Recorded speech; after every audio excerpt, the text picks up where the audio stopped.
Les SCPI, sociétés civiles de placement immobilier, qui permettent d'investir dans l'immobilier commercial de façon totalement passive, sont souvent présentées comme une solution d'investissement adaptée au plus grand nombre. Investir dans les SCPI serait ainsi peu risqué et permettrait de générer des revenus réguliers très stable. Et si je vous disais que tout ceci n'était peut-être qu'une illusion et qu'en réalité la pierre-papier se trouvait potentiellement au bord du gouffre à cause d'une actualité économique très spécifique? Alors, SCPI, le placement de tous les dangers, c'est ce que nous allons voir dans cette vidéo.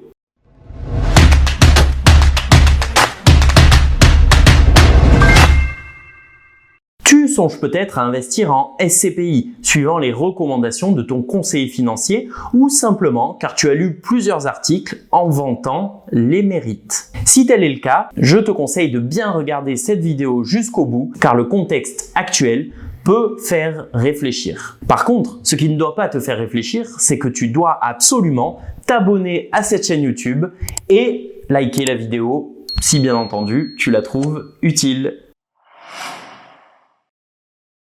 Pour comprendre les difficultés potentielles des SCPI actuellement, il faut en maîtriser le fonctionnement. Celui-ci est en réalité relativement simple. Une SCPI est une société non cotée en bourse qui gère un patrimoine immobilier.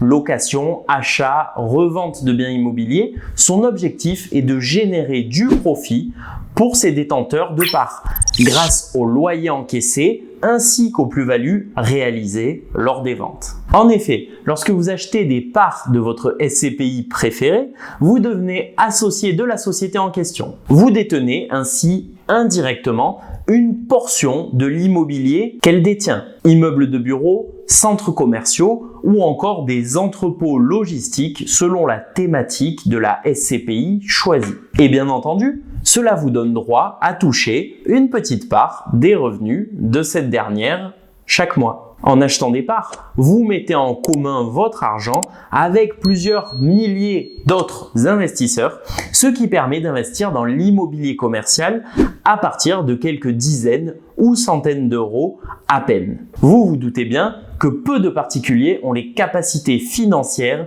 d'acheter une tour à la Défense, par exemple. Chaque mois ou trimestre, les SCPI perçoivent donc des loyers qu'elles vous reversent après déduction de tous les frais. Vous ne vous occupez donc de rien du tout, c'est un investissement totalement passif et celui-ci rapporte actuellement entre 4 et 6% net avant impôt cependant.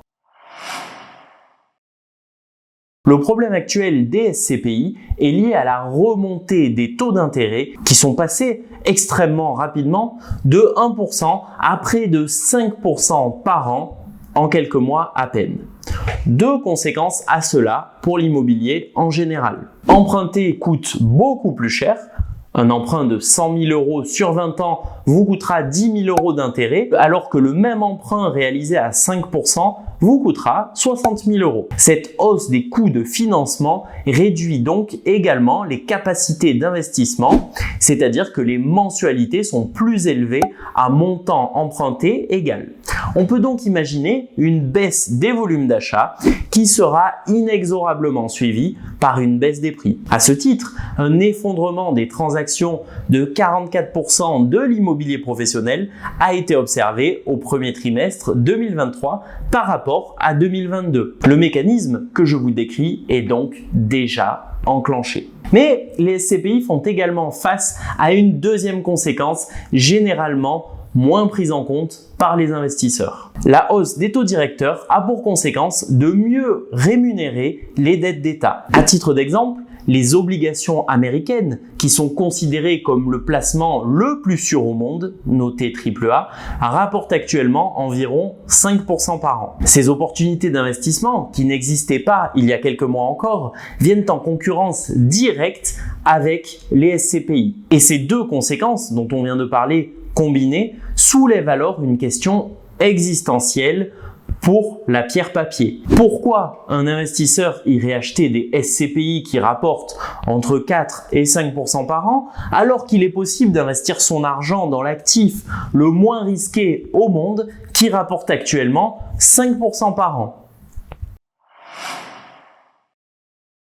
Le mode de fonctionnement des SCPI leur confère cependant un avantage de taille. Les fonds utilisés pour investir sont levés en collectant l'épargne des investisseurs qui souscrivent des parts donc de la SCPI en question. Les SCPI utilisent par conséquent très peu d'emprunts et donc leurs capacités financières sont faiblement impactées par la hausse des taux tant que les investisseurs continuent à croire en ce placement. Et donc, même si tous les autres acteurs souffrent autour d'elles, tant qu'elles continuent à attirer de nouveaux souscripteurs, les SCPI continuent donc à collecter des fonds pour investir et ne rencontrent par conséquent aucun problème de financement. Et c'est là que cela devient intéressant. Au vu de la situation décrite dans le paragraphe précédent, on pourrait imaginer que tout investisseur rationnel éviterait actuellement d'investir en SCPI car il y a mieux ailleurs. Or,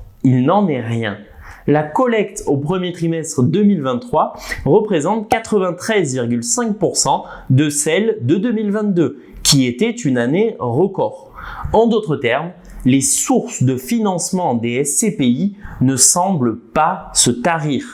Encore mieux, les volumes de retrait des clients qui revendent leur part restent stables à 0,41% des encours. Grâce aux souscriptions continues des épargnants et l'argent frais récolté par les SCPI, ces dernières font donc partie des seuls acteurs actuellement en capacité de faire des offres d'achat solides sans recours au crédit, alors que toute la concurrence est dans une position extrêmement fébrile. Si cela ne suffira pas à enrayer une baisse des prix, les SCPI sont cependant extrêmement bien placés pour acquérir des biens immobiliers à des prix très avantageux, conséquence de la baisse des prix immobiliers qui commence à s'enclencher. Ces immeubles achetés à prix décoté rapportent désormais 5, 6, 7%, alors qu'il y a quelques mois encore, les mêmes immeubles en vente sur le marché rapportaient autour de 4%. Les loyers n'ont pourtant pas bougé en si peu de temps,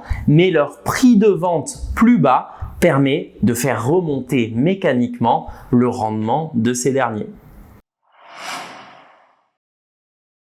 Pour conclure sur les problèmes et les opportunités actuelles des SCPI, il est nécessaire de prendre un peu de hauteur. Considérant que le taux sans risque, les bons du Trésor américain, rapporte actuellement environ 5% par an, il semble logique que les SCPI qui sont plus risqués doivent mieux rémunérer. Ce n'est pas le cas aujourd'hui, car la valeur de la part des SCPI n'est réévaluée qu'une fois par an et doit refléter la valeur du parc immobilier détenu avec une marge de plus ou moins 10%.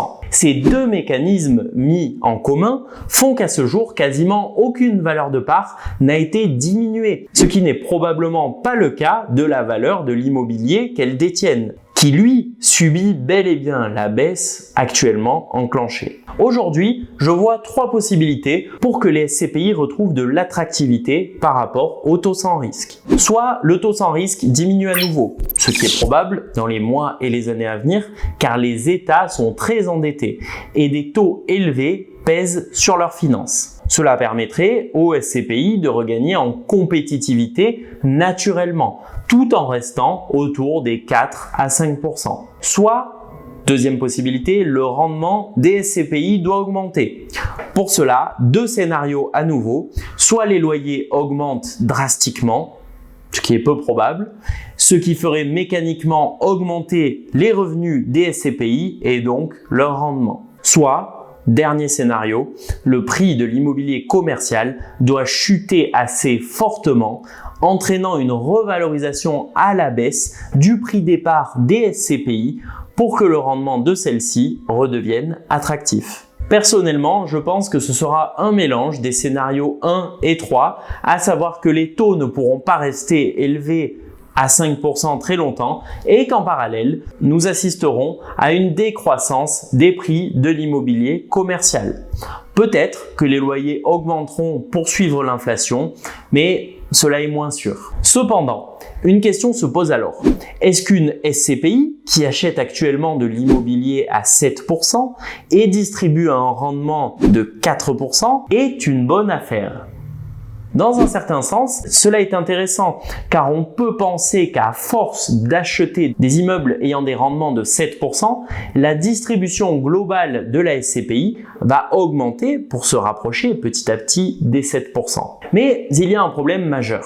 Il y a 2 ans, les SCPI achetaient des immeubles qui rapportaient environ 4% par an. Aujourd'hui, ces mêmes immeubles sont à vendre avec un rendement de 7% par an. On peut imaginer qu'en 2 ans, le loyer n'a pas beaucoup évolué.